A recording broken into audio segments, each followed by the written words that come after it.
नमस्कार दोस्तों, फास्ट सरकारी नौकरी के इस ऑनलाइन अपडेट सबसे तेज़ में आपका बहुत बहुत स्वागत है। दोस्तों, आज के इस वीडियो में बात करेंगे एसएससी सीएचएसएल का जो एग्ज़ाम चला है दोस्तों, उसके फर्स्ट शिफ्ट के 11 जुलाई के पेपर एनालिसिस के बारे में दोस्तों बात करेंगे। जैसा कि आप देख पा रहे हैं कि यह हमारा टेलीग्राम चैनल है। इस टेलीग्राम चैनल से आप अगर जुड़ना चाहते हैं दोस्तों, बिल्कुल ही फ्री में जुड़ सकते हैं। दोस्तों, यहाँ पर आपको सारा ही पीडीएफ प्रोवाइड किया जाता है और इस पीडीएफ को आप बिल्कुल ही ज्वाइन करके मुफ्त में पा सकते हैं। चलिए आज का यह वीडियो स्टार्ट किया है दोस्तों।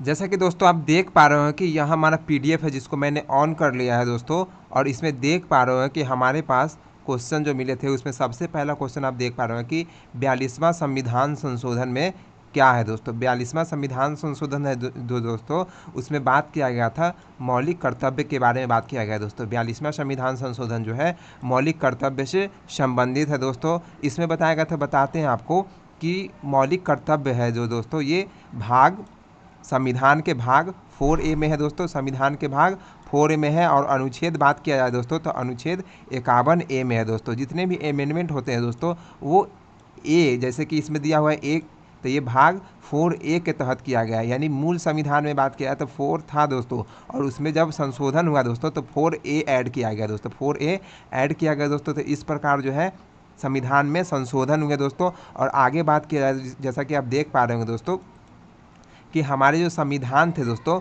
जब लागू हुए थे उस समय जो है मौलिक कर्तव्य नहीं थे दोस्तों, और यह जो है स्वर्ण सिंह समिति की सिफारिश पर जोड़ा गया था दोस्तों। यह जो है स्वर्ण सिंह समिति की सिफारिश पर जोड़ा गया था। बात की जाए कि स्वर्ण सिंह समिति जो है दोस्तों वो 8 मौलिक कर्तव्यों का सुझाव दिए थे दोस्तों। उन्होंने स्वर्ण सिंह समिति ने 8 मौलिक कर्तव्यों का सुझाव दिए थे दोस्तों। और हमारे संविधान में जो है 42वां संविधान संशोधन के तहत जो है 42वां संविधान संशोधन के तहत जो है ये जो है 42वां संविधान संशोधन ये 1972 में किया गया दोस्तों। 1972 में किया गया। इस प्रकार से आप याद कर पाएंगे कि 4+2 जो होता है 6 होता है दोस्तों। 4+2 6 होता है। ये 1976 में किया गया था दोस्तों। 1976 में किया गया था। इस प्रकार से आप याद कर पाएंगे कि 4+2 6 होता है। इस प्रकार 1976 होगा दोस्तों। और 44वां संविधान संशोधन जो होते हैं दोस्तों 4+4 यानी 1978 होगा दोस्तों। 4+4 8 होता है। तो इस प्रकार 1978 आप याद कर पाएंगे दोस्तों, देख पाएंगे, इसको रिलेट कर पाएंगे दोनों को। तो इस प्रकार से आप देख पाएंगे कि 42वां संविधान संशोधन के तहत किसी भी चीज़ को जोड़ा गया हमारे संविधान में दोस्तों, और 44वां संविधान संशोधन के तहत जो है बहुत सारी चीज़ों को हटाया गया दोस्तों। तो इस प्रकार आप जान पाएंगे कि स्वर्ण सिंह समिति की सिफारिश पर जो मौलिक कर्तव्यों का सिफारिश किया गया था वो 8 मौलिक कर्तव्य का सुझाव दिया गया था, लेकिन 42वां संविधान संशोधन में दोस्तों मौलिक कर्तव्य जो है 10 मौलिक कर्तव्यों को जोड़ा गया था दोस्तों। 10 मौलिक कर्तव्यों को जोड़ा गया था दोस्तों। और बात किया जाए कि मौलिक कर्तव्य जो है दोस्तों भाग 4 में आते हैं, भाग 4A में, और अनुच्छेद जो होते हैं 51A होते हैं। अनुच्छेद 51A होते हैं। और जब हमारे अभी तो वर्तमान में हमारे मौलिक कर्तव्यों की संख्या कितनी है, 11 है दोस्तों। मौलिक कर्तव्यों की संख्या 11 है। और यह जो 11वां नंबर जो मौलिक कर्तव्य था दोस्तों ये 2002 में जोड़ा गया। 2002 में 86वां संविधान संशोधन किया गया था दोस्तों, जिसमें 6 से 14 वर्ष के बच्चों को अनिवार्य शिक्षा देना अनिवार्य किया है। 6 से 14 वर्ष के बच्चों को जो है निःशुल्क शिक्षा जो है अनिवार्य किया गया था दोस्तों। इस प्रकार से ये बात किया जाए कि यह जो मौलिक कर्तव्य है यह यूएसएसआर के संविधान से लिया गया दोस्तों। यूएसएसआर जो कि पहले इसको सोवियत संघ बोला करते थे दोस्तों, और अभी जो है इसको रूस बोला करते, अभी इसको रूस बोला करते हैं दोस्तों। यूएसएसआर का अभी रूस नाम है दोस्तों, पहले ये सोवियत संघ का हिस्सा हुआ करते थे दोस्तों। तो इस प्रकार आप देख पाएंगे कि टोटल हम आपको फैक्ट बता दिया मौलिक कर्तव्य के बारे में दोस्तों। और इससे बिल्कुल हट करके है दोस्तों मौलिक अधिकार जो कि 12 से 35 में है, अनुच्छेद 12 से 35 और संविधान के जो है भाग 3 के अंतर्गत जो है मौलिक अधिकार है दोस्तों। मौलिक अधिकार है दोस्तों। और मौलिक अधिकार को जो दोस्तों भारत का मैग्ना कार्टा कहा जाता है दोस्तों। भारत का मैग्ना कार्टा कहा जाता है मौलिक अधिकार को दोस्तों। हमारा जो मौलिक अधिकार है वर्तमान में 6 है, लेकिन जब मूल संविधान बने थे दोस्तों उस समय हमारे पास जो मौलिक अधिकार थे दोस्तों वो 7 मौलिक अधिकार थे, जिसमें संपत्ति का अधिकार जो था दोस्तों उसको अभी हटा दिया गया, उसको अनुच्छेद 300 के क में रख दिया गया। अनुच्छेद 300 के क में उसको रख दोस्तों। अगला क्वेश्चन देख पाइएगा कि अनुच्छेद 344, अनुच्छेद 343 से लेकर के दोस्तों, इसमें 44 प्रिंटिंग मिस्टेक है दोस्तों, 343 से लेकर के 351 जो है संविधान के किस भाग में आता है दोस्तों? ये जो अनुच्छेद 343 से लेकर के 351 जो है भारतीय संविधान के किस भाग में आता है दोस्तों? अगर ऐसा क्वेश्चन पूछा होगा दोस्तों तो इसका सही जवाब होगा 17। भाग 17 के अंतर्गत जो है दोस्तों ये भाषा का उल्लेख आता है दोस्तों, जिसमें देख पाएंगे कि अनुसूची जो होते हैं दोस्तों इनके अगर अनुसूची पूछे होंगे दोस्तों तो 8वीं अनुसूची के अंतर्गत ये अनुच्छेद आता है दोस्तों। इसमें 22 भाषाओं का उल्लेख है दोस्तों। चलिए और भी इनके बारे में जानते हैं दोस्तों। जैसा कि आप जानते हो कि 22 भाषा हमारे संविधान में है दोस्तों, 22 भाषा हमारे संविधान में है। हमारे संविधान में 22 भाषा का दोस्तों उल्लेख है, जिसमें देख पाएंगे कि 14 भाषा जो होते हैं दोस्तों, 14 भाषा अगर मान के चल जाए, इसमें अगर सिंधी भाषा को अगर जोड़ दे दोस्तों, इसमें सिंधी भाषा को अगर जोड़ दे दोस्तों तो ये 15 भाषा हो जाते हैं दोस्तों। सिंधी भाषा को जोड़ दिया जाए तो 15 भाषा हो जाते हैं दोस्तों। इस प्रकार से आप देख पाएंगे कि 15 भाषा। इसमें अगर नमक ऐड कर देंगे दोस्तों, नमक अगर ऐड कर दिए तो ये हो जाएंगे 18 भाषा दोस्तों। नमक का मतलब हो गया यहाँ पर देख पाएंगे कि न से नेपाली हो जाएंगे, म से मणिपुरी हो जाएगा, क से कोकनी हो जाएंगे दोस्तों। और इस 15 में जो है दोस्तों, इस 15 में जो है अगर बोडमस जोड़ देंगे, बोडमस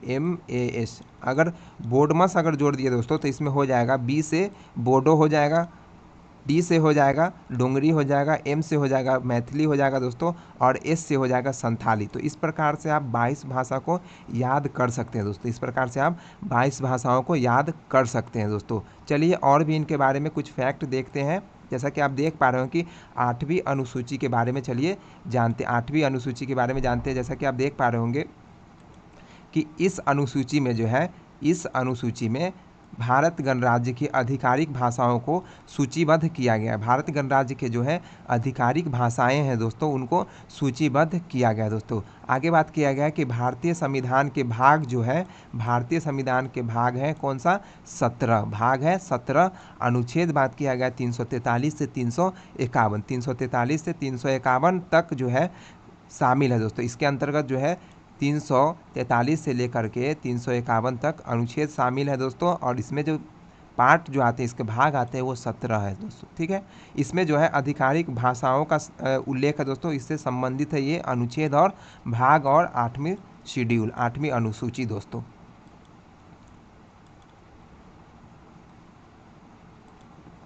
अगला देख पाएंगे दोस्तों कि आधिकारिक भाषाएं के बारे में तो चलिए जानते हैं। ऑफिशियल लैंग्वेज इसको इंग्लिश में कहा जाता है। इसको बात किया है कि संविधान की 8वीं अनुसूची में जो है निम्नलिखित 22 भाषाएं शामिल है दोस्तों। निम्नलिखित जो है 22 भाषाएं जो है 8वीं अनुसूची में शामिल है दोस्तों।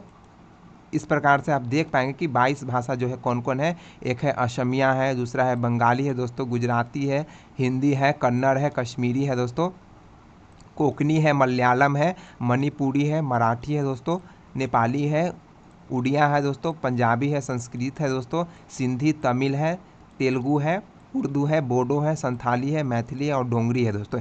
इस प्रकार से दोस्तों ये 22 भाषा का उल्लेख हमारे संविधान में है दोस्तों।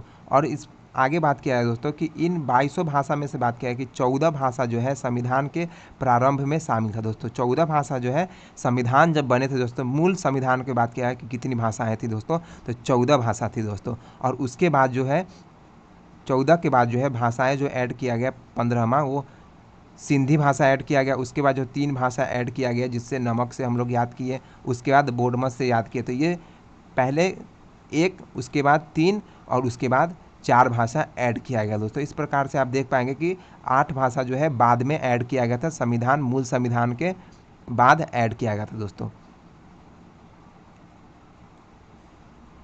अगला देख पाइएगा दोस्तों कि 1967 में जो है सिंधी भाषा को जो है 21वें संविधान संशोधन अधिनियम 8वीं अनुसूची में शामिल किया गया दोस्तों। 8वीं अनुसूची में शामिल किया गया 1967 में जो है सिंधी भाषा को शामिल किया गया 21वें संविधान संशोधन अधिनियम के द्वारा दोस्तों।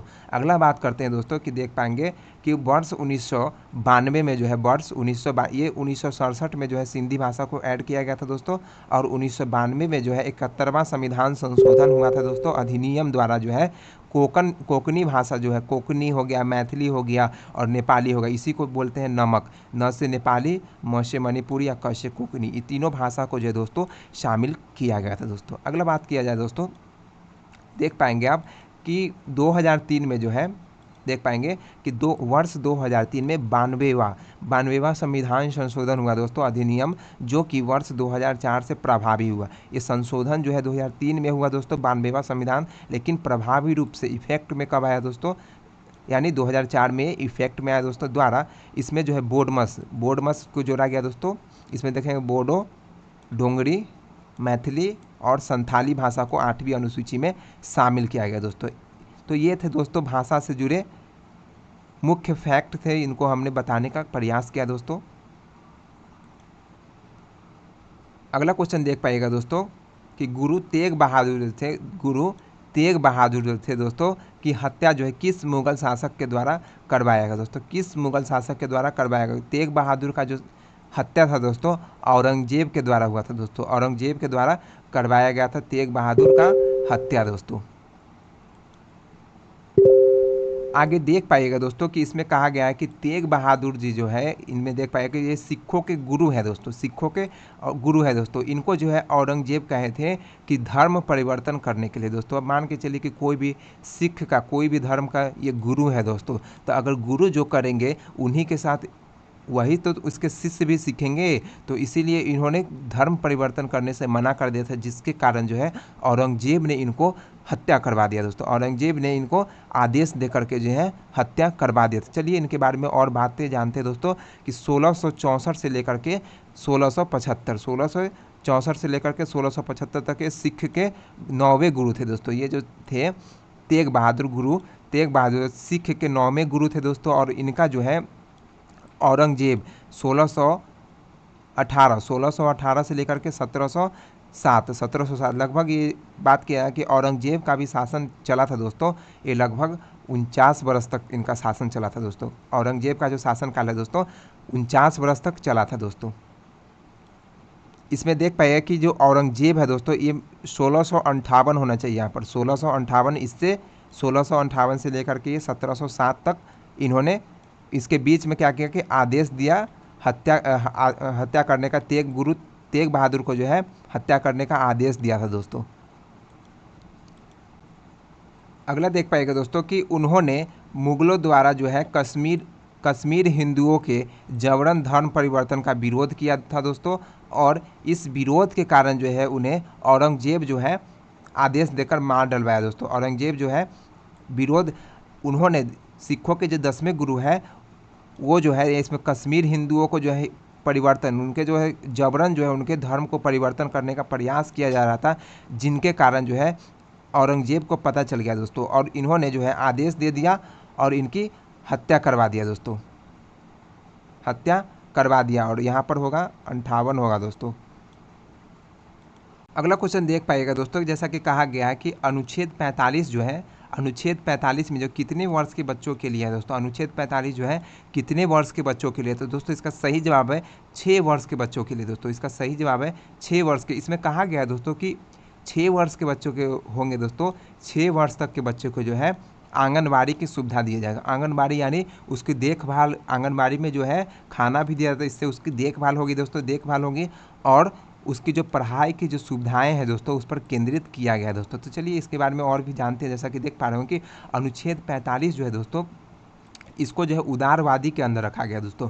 उदारवादी 3 प्रकार के होते हैं, इसमें सिद्धांत है। जीपीएसपी के अंदर 3 प्रकार के दोस्तों सिद्धांत है। पहला सिद्धांत आप देख पाएंगे कि एक उदारवादी इसमें आ गया, और एक होता है गांधीवादी, और तीसरा इसमें किया गया प्रावधान समाजवादी का। समाजवादी, गांधीवादी और उदारवादी, 3 प्रकार के जो सिद्धांतों पर ये डीपीएसपी हमारा आधारित है दोस्तों। हमने इसको 3 प्रकार से बांटा। आगे जान पाएंगे दोस्तों कि देखिए 45 में क्या कहा गया था, एक बार फिर से देख पाइएगा आप। अनुच्छेद 45 में कहा गया कि यह जो है 6 वर्ष की आयु पूरी करने तक सभी बच्चों के लिए बचपन की देखभाल, यानी छोटे बच्चे जो होते हैं उसके बचपन को जो है देखभाल और शिक्षा प्रदान करने पर केंद्रित है दोस्तों। यह जो है शिक्षा प्रदान करने पर केंद्रित है। अनुच्छेद 48 अगर बात किया है दोस्तों तो देख पाइएगा कि यह जो है आधुनिक और वैज्ञानिक तर्ज पर जो है दोस्तों कृषि और पशुपालन को व्यवस्थित करने पर केंद्रित है दोस्तों। कृषि पर आधारित ये अनुच्छेद 48 है। ऐसे ही देख पाएंगे कि अनुच्छेद 48A जो है इसका देख पाएंगे इसका उद्देश्य जो है इसमें जो इन्वायरमेंट से संबंधित ये भी जो है VBI है दोस्तों। इसको जो संविधान संशोधन के द्वारा इसको जोड़ा गया था दोस्तों। इसमें देख पाएंगे कि उद्देश्य जो है पर्यावरण की रक्षा और सुधार करने और देश के वन और वन्य जीव की रक्षा करना है दोस्तों। इसके तहत जो है 48A के तहत जो है वन और वन्य जीव की जो है रक्षा करना है दोस्तों। आगे देख पाएंगे कि अनुच्छेद 49 में जो कहा गया है इस प्रकार से देख पाएंगे कि राज्य जो है हर स्मारक कलात्मक रूप से जो है महत्वपूर्ण या ऐतिहासिक स्थान की रक्षा या सुरक्षा करेगा दोस्तों। यानी जो भी जो स्मारक है दोस्तों, बड़े बड़े जो बिल्डिंग्स हैं और कलात्मक है यानी जो कला से संपूर्ण है दोस्तों, उसकी रक्षा करने की जिम्मेवारी जो हमारे राज्य को दिया गया है दोस्तों, राज्य को दिया गया है दोस्तों। आगे बात करते हैं, इसमें देख पाएंगे कि अनुच्छेद 50 में कहा गया है, आप देख पाएंगे कि अनुच्छेद 50 में कहा गया कि राज्य जो है राज्य की लोक सेवाओं में जो है न्यायपालिका को कार्यपालिका से अलग करने के लिए कदम उठाए। न्यायपालिका को कार्यपालिका से, यानी आप देख पाएंगे कि न्यायपालिका और कार्यपालिका के पृथककरण के अलगाव के बाद कहा गया है दोस्तों अनुच्छेद 50 में कहा गया है दोस्तों। अनुच्छेद 50 में अनुच्छेद 51 देख पाएंगे दोस्तों, राज्य जो है अंतर्राष्ट्रीय शांति और सुरक्षा स्थापित करने की घोषणा करता है और राज्य जो है प्रयास करेगा कि राष्ट्रों के साथ जो है उचित और सम्मानजनक जो है संबंध बनाए रखे। मतलब किसी भी राष्ट्र के साथ जो है कोई दूसरे देश या फिर विदेशी राज्य के साथ जो है उसका प्रावधान 51 में किया गया है दोस्तों। इसके तहत जो है हम जो है शांति सुरक्षा स्थापित करने का प्रयास करेंगे दूसरे देशों के साथ दोस्तों। अगला बोला गया है कि अंतर्राष्ट्रीय कानून जो होता है और संघीय दायित्व के प्रति जो है सम्मान को बढ़ावा देगा दोस्तों। ये जो है अंतर्राष्ट्रीय इंटरनेशनल लेवल पर जो है कानून और संघीय दायित्व को जो है सम्मान और बढ़ावा देगा दोस्तों। इसमें एक और देख पाएंगे कि अनुच्छेद 44 भी कभी कभी पूछ लिया जाता है दोस्तों। इसमें समान नागरिक संहिता की बात की, अनुच्छेद 44 में जो है समान नागरिक संहिता की बात किया गया। जैसा कि प्रकार जो है ये देख पाएंगे कि अनुच्छेद 44 समान नागरिक संहिता पर आधारित है दोस्तों।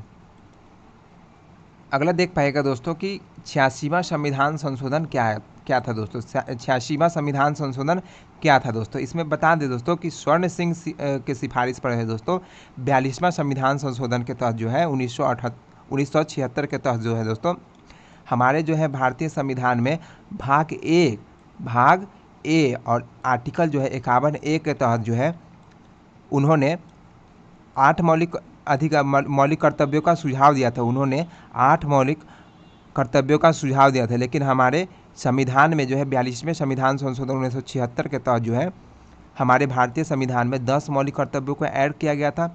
और ये जो 86वां संविधान संशोधन किया गया था दोस्तों, इसी मौलिक कर्तव्य में जो है एक मौलिक कर्तव्य जो ऐड हुए थे दोस्तों वो 86वां संविधान संशोधन के तहत ऐड हुए थे दोस्तों, जिसमें 6 से 14 वर्ष के बच्चों को अनिवार्य शिक्षा प्रदान करना था दोस्तों। 6 से 14 वर्ष के बच्चों को अनिवार्य शिक्षा प्रदान करना था दोस्तों। यह जो थी दोस्तों महत्वपूर्ण अनुच्छेद, महत्वपूर्ण जो है ये मौलिक अधिकार है दोस्तों। ये बार बार पूछा जाता है दोस्तों, जो कि बाद में 2002 में 86वां संविधान संशोधन के तहत जो है जोड़ा गया था दोस्तों।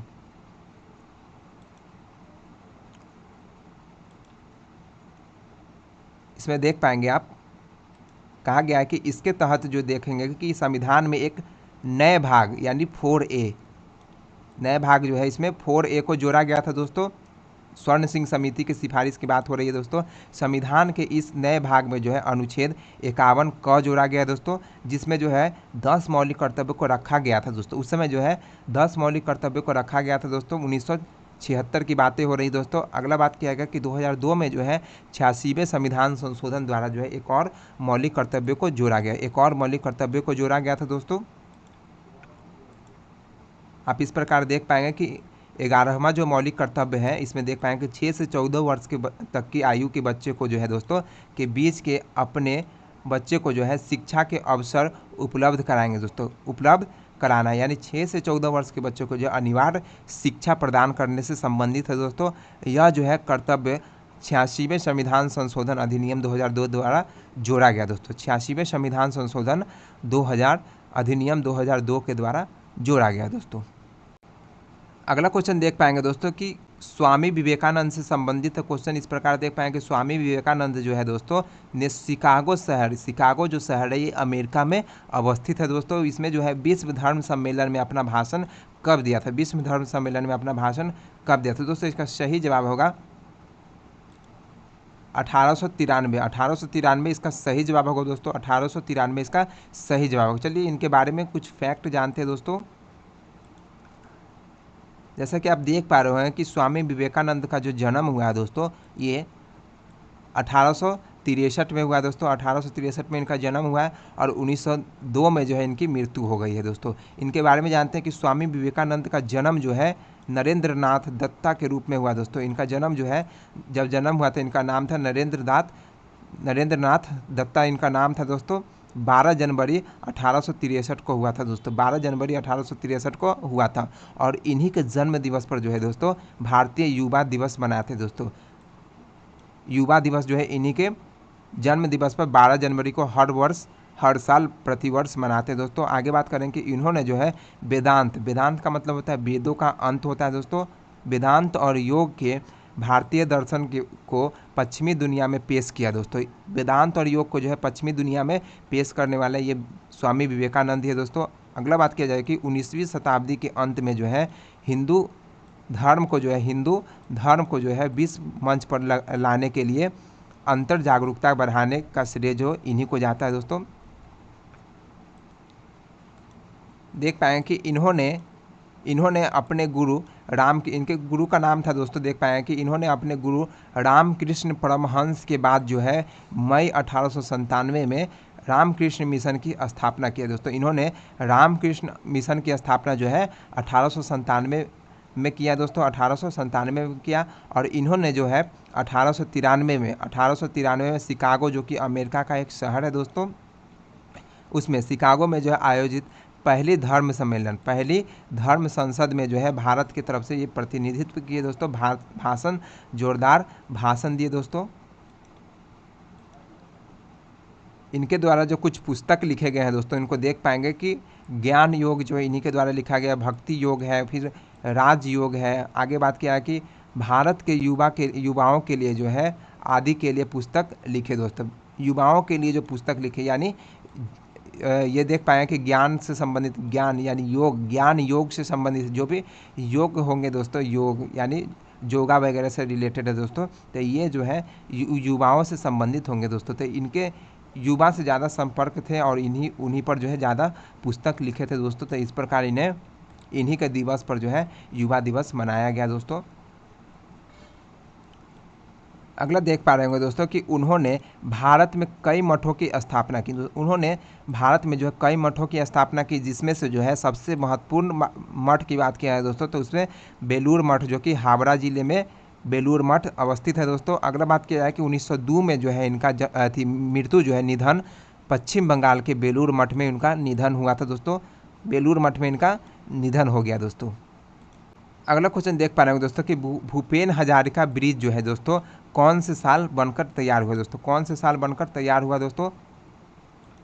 यह जो पुल है दोस्तों भूपेन हजारिका ब्रिज जो है 2017 में जो है इसका उद्घाटन हुआ, यानी 2017 में ये बन करके तैयार हो गया दोस्तों। इसके बारे में जानते हैं, जैसा कि देख पा रहे हैं कि डॉक्टर जो है भूपेन हजारिका ब्रिज जो है असम में ब्रह्मपुत्र नदी पर बना है दोस्तों। यह जो है ब्रिज असम में ब्रह्मपुत्र नदी पर बना है और भारत का जो है सबसे लंबा पुल है दोस्तों, सबसे लंबा पुल है भारत का दोस्तों। अगला बात की जाए दोस्तों कि यह जो है 9.15 किलोमीटर लंबा है दोस्तों, 9.15 किलोमीटर लंबा है, जो कि ब्रह्मपुत्र नदी पर है दोस्तों। इसका उद्घाटन जो है नरेंद्र मोदी प्रधानमंत्री ने 2017 में किया था दोस्तों। इनके मुख्य पॉइंट को देखिए दोस्तों, इसमें कहा गया है कि भूपेन हजारिका सेतु जो है उसको ढोला सदिया ब्रिज के नाम से भी जाना जाता है, इसे ढोला सदिया ब्रिज के नाम से भी जाना जाता है दोस्तों। और यह जो है तिनसुखिया में जो है लोहित नदी पर बना है दोस्तों, तिनसुखिया में लोहित नदी पर बना है दोस्तों। और यह 9.15 किलोमीटर इस पर ध्यान दीजिएगा दोस्तों, 9.15 किलोमीटर इस पर ध्यान दीजिएगा। और मीटर में अगर बोला जाए तो 9150 मीटर होगा दोस्तों। और यह जो है भारत का जो है सबसे लंबा पुल है दोस्तों। और यह यह पुल जो है देख पाएंगे कि असम को जो है अरुणाचल प्रदेश से जोड़ता है दोस्तों। यह पुल जो है असम को अरुणाचल प्रदेश से जोड़ता है दोस्तों। दोस्तों पुल क्या होता है इसके बारे में चले जानते हैं।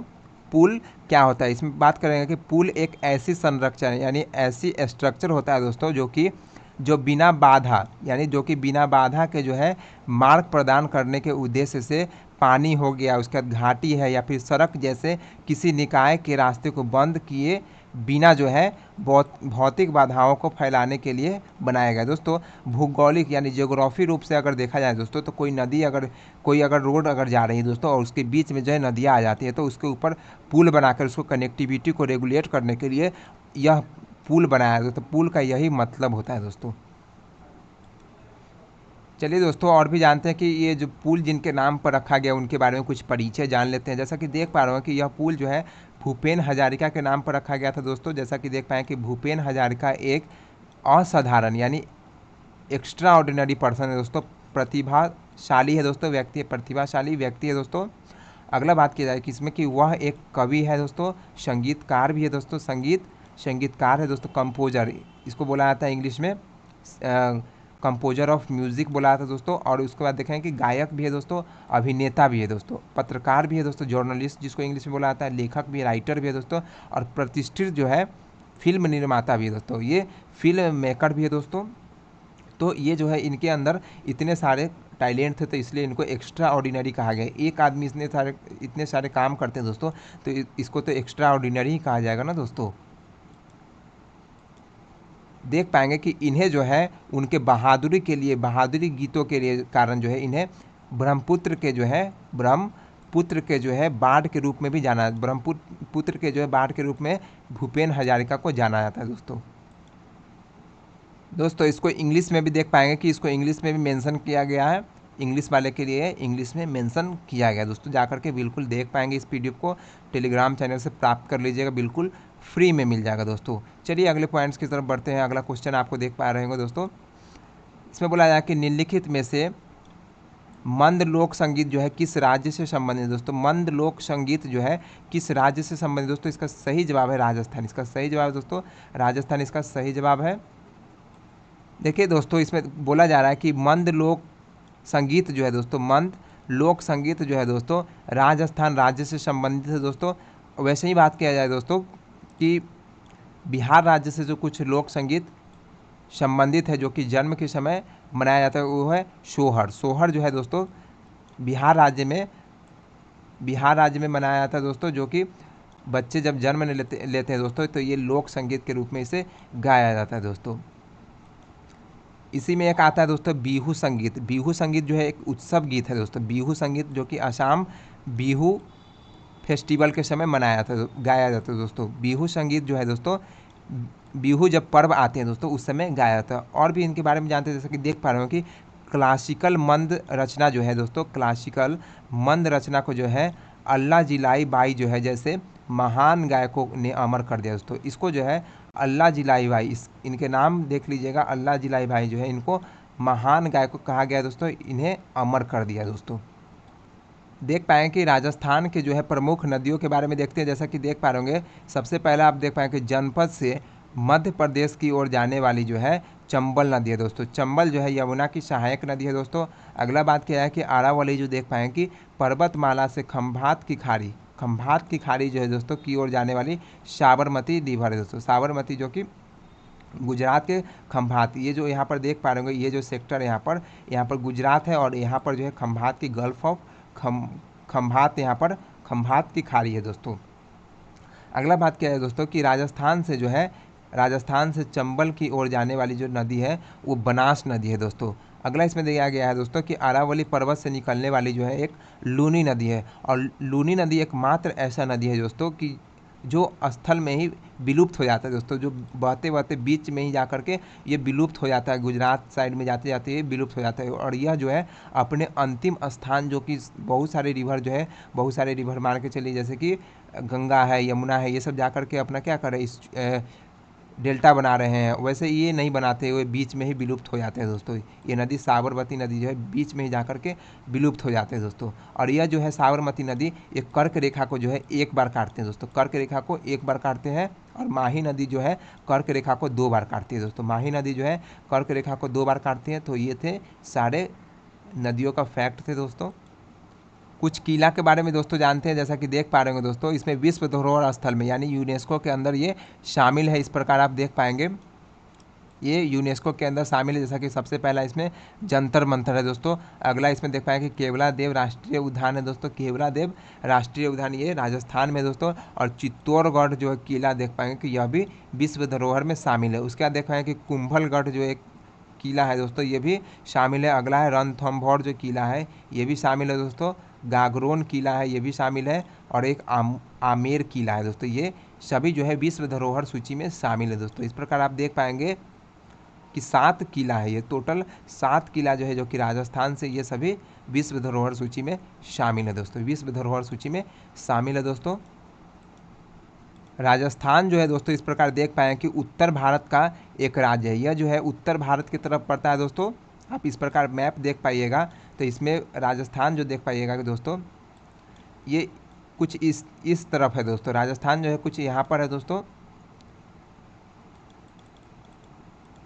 इसमें देख पाइएगा कि इसका जो भौगोलिक क्षेत्र आप देख पाइएगा दोस्तों 34,22,000।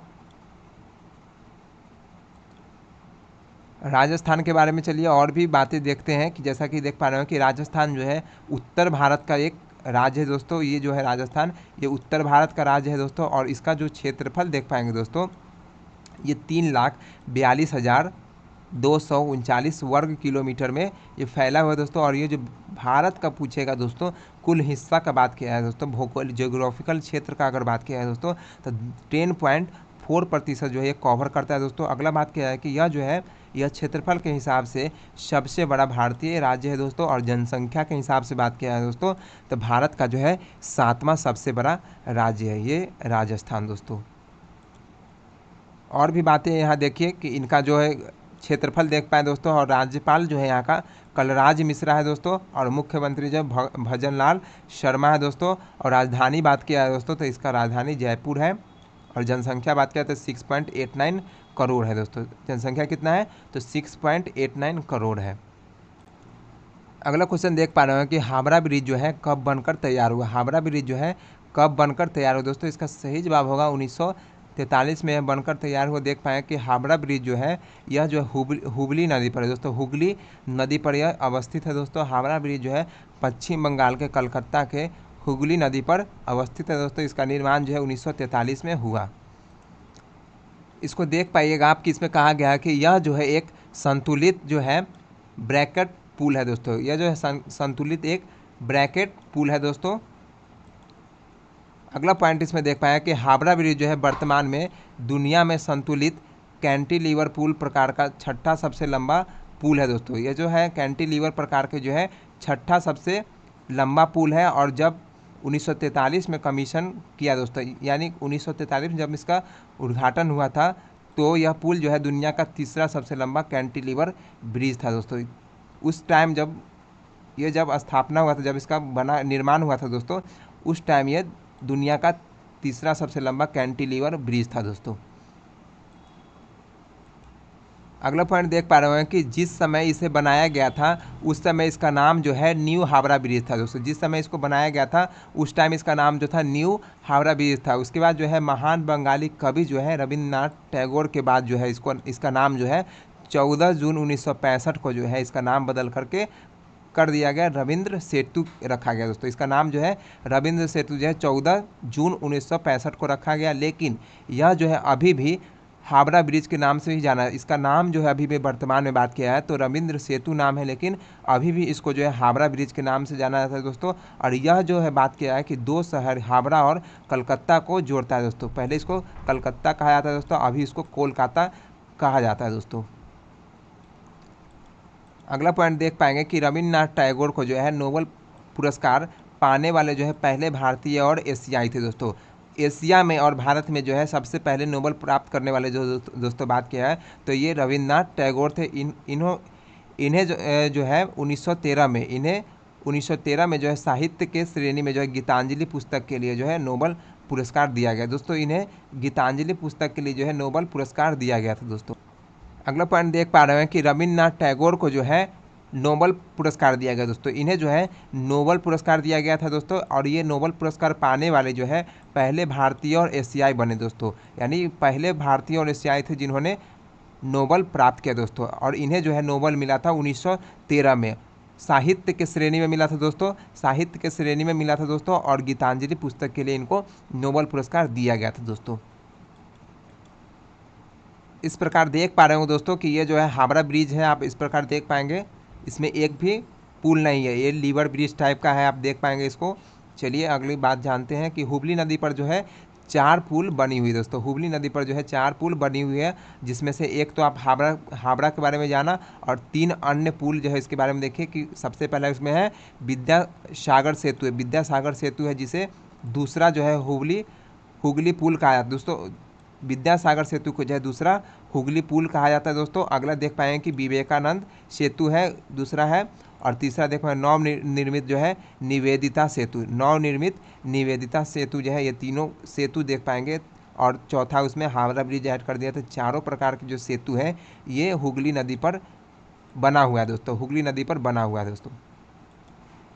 अगला क्वेश्चन पूछा गया था दोस्तों, राज्य और उनके भाषा का मिलान करना था दोस्तों, राज्य और उनके भाषा का मिलान करना था। सबसे पहला उसमें दिया गया था, इस प्रकार देख पाएँ कि पहला केरल दिया गया था दोस्तों। केरल का जो भाषा है दोस्तों मलयालम इसके भाषा है, मलयालम इसके भाषा है दोस्तों। अगला जानेंगे, देख पाएंगे कि इसमें जो है आंध्र प्रदेश था, तो आंध्र प्रदेश का जो है देख पाएंगे कि तेलुगु इसका भाषा होता है। इसका जो राजधानी है, आंध्र प्रदेश की राजधानी आप जान पाएंगे कि अभी इसकी राजधानी जो है विशाखापट्टनम कर दिया गया दोस्तों। लेकिन इसकी जो भाषाएं हैं दोस्तों ये तेलुगु भाषा है, और गोवा की जो भाषाएं हैं वो अंग्रेजी और कोंकणी इसकी भाषाएं हैं दोस्तों। अंग्रेजी और कोंकणी गोवा की भाषा है। इसमें ऑप्शन भी दिया हुआ था, आप देख पाएंगे कि नीचे कुछ ऑप्शन दिया गया, देख पाए तेलुगु है, कोंकणी है, तो कोंकणी जो है गोवा का भाषा हो जाएगा, और यहाँ पर केरल की जो भाषाएं हैं वो मलयालम हो जाएगा दोस्तों। केरल की भाषा जो है ये मलयालम हो जाएगा। और ये देख पाएंगे कि तेलुगु का जो भाषा है, तेलुगु भाषा जो आंध्र प्रदेश का हो जाएगा। तो ये तीनों ऑप्शन दिया हुआ था, और भी भाषाएँ हैं और उनके देख पाएंगे कि आधिकारिक भाषाएँ और उनकी दूसरी भाषाएँ क्या क्या बोली जाती है दोस्तों। इस प्रकार आप देख पाएंगे कि आंध्र प्रदेश का आप देख पाए दोस्तों, आंध्र प्रदेश में जो है तेलुगु भाषा जो है आधिकारिक रूप से बोला जाता है, अंग्रेजी भी वहाँ दूसरी भाषा राजभाषा के रूप में बोला जाता है दोस्तों। वैसे ही अरुणाचल प्रदेश के बारे में देख पाए कि अरुणाचल प्रदेश अंग्रेजी बोला जाता है, असम में वैसे असमिया बोला जाता है दोस्तों। तो इसको याद करने का तो कोई ज़रूरत नहीं है, असमिया याद करने का ज़रूरत नहीं है। जो मुख्य है उसको याद कर सकते हैं एग्जाम पॉइंट ऑफ व्यू से, एग्जाम में कहाँ से पूछ ले क्वेश्चन कुछ कहना मुश्किल है दोस्तों, क्योंकि जीके का तो कोई और अंत नहीं है। इसमें जो सूरज जहाँ से उदय होता है और सूरज जहाँ तक अंत होता है वहाँ तक जीके है दोस्तों।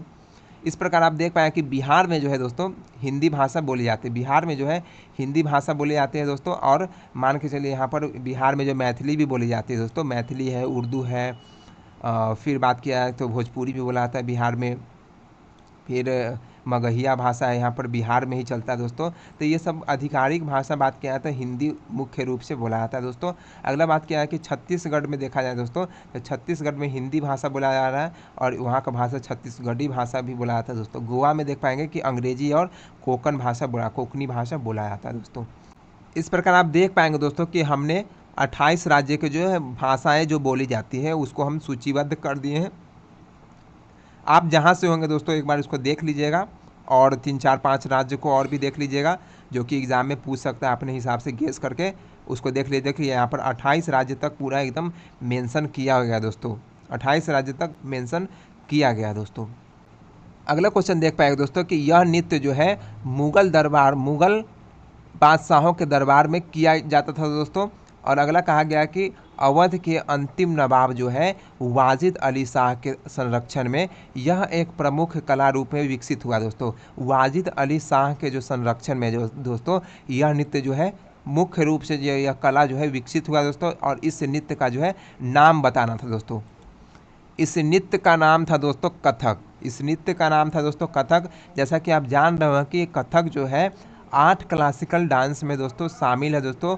8 क्लासिकल डांस में शामिल है दोस्तों। जैसा कि आप देख पा रहे हैं कि कथक जो है भारतीय शास्त्रीय नृत्य के 8 प्रमुख रूपों में से एक है दोस्तों। और कथक जो है दोस्तों उत्तर प्रदेश का एक क्लासिकल डांस है दोस्तों, जिसको हिंदी में शास्त्रीय नृत्य कहा जाता है दोस्तों।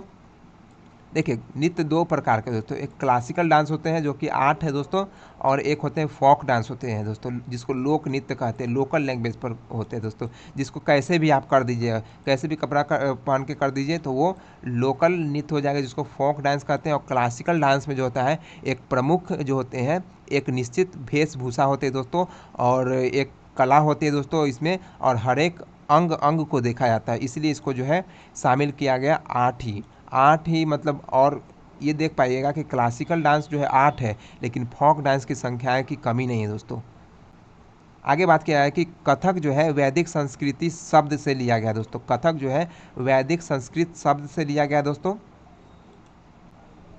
देख पाइएगा कि कथा, जिसका अर्थ है दोस्तों कहानी, कथा का क्या अर्थ बोला जा रहा है दोस्तों, कहानी। और कथाकार जो होते हैं दोस्तों, जो कहानी कहता है उसको कथाकार कहा जाता है दोस्तों। या फिर उसको यह भी कहा जाता है कि कहानियों के साथ क्या करना है ये बताने वाले को कथाकार कहा जाता है दोस्तों।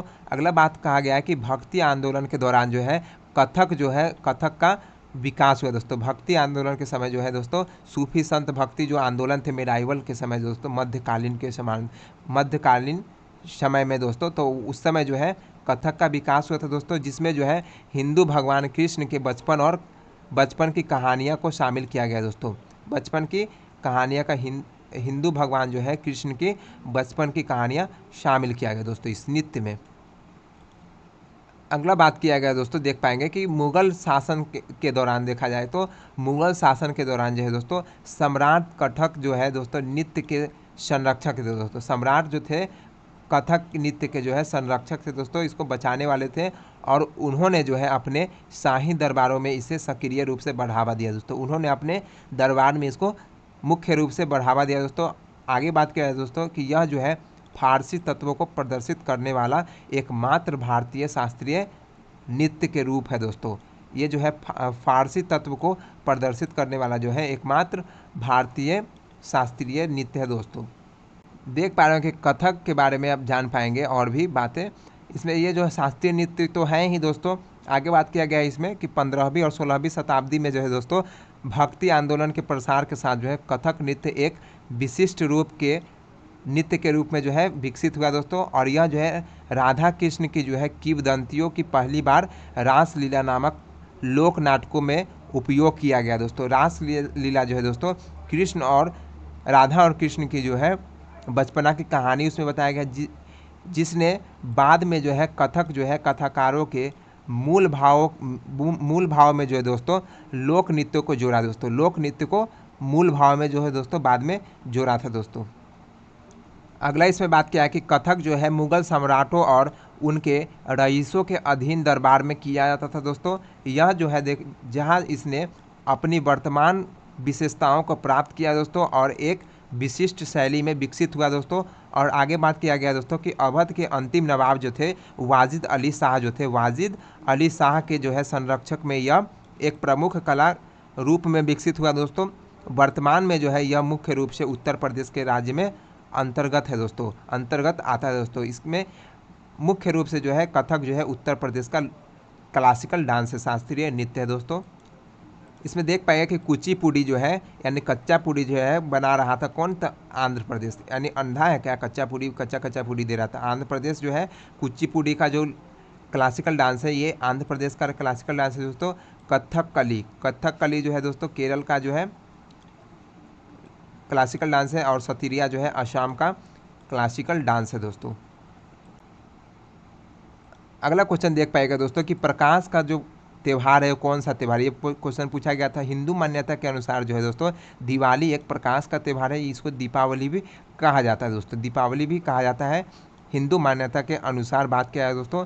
और यह जो है छठ से जो है 6 दिन पहले मनाया जाता है दिवाली, और दशहरा के 20 दिन के बाद यह दिवाली त्यौहार मनाया जाता है। अगला है इसमें कि गुरु गोविंद सिंह जयंती को भी जो है दोस्तों, जिसे प्रकाश पर्व के नाम से जानते हैं दोस्तों, जिसे प्रकाश पर्व के नाम से जानते हैं दोस्तों। और 2022 में बात किया है तो ये 9 जनवरी को मनाया गया था दोस्तों। और यह जो है पर्व, प्रकाश पर्व, ये गुरु गोविंद सिंह की जो जयंती है इस पर मनाया जाता है दोस्तों। आज का यह डिस्कशन समाप्त होता है दोस्तों, यहाँ तक आज का जो डिस्कशन था वो समाप्त होता है। अगर यह PDF प्राप्त करना चाहते होंगे तो हमारे टेलीग्राम चैनल से जुड़ जाइएगा, जहां बिल्कुल ही फ्री में आपको यह PDF मिल जाएगा दोस्तों, बिल्कुल इसी फॉर्मेट में, इसी एडिटिंग फॉर्मेट में मिल जाएगा दोस्तों। आप जा करके बिल्कुल हमारे टेलीग्राम चैनल जो 5 सरकारी नौकरी के नाम से है वहां पर जा करके बिल्कुल फ्री में प्राप्त कर सकते हैं। तो चलिए मिलते हैं अगले वीडियो में। चैनल को सब्सक्राइब कर लीजिएगा दोस्तों, काफ़ी मेहनत लगती है दोस्तों बनाने में, तो एक लाइक सब्सक्राइब करने में क्या जाता है दोस्तों, एक लाइक और सब्सक्राइब कर दीजिएगा दोस्तों। तो मिलते हैं अगले वीडियो में। जय हिंद।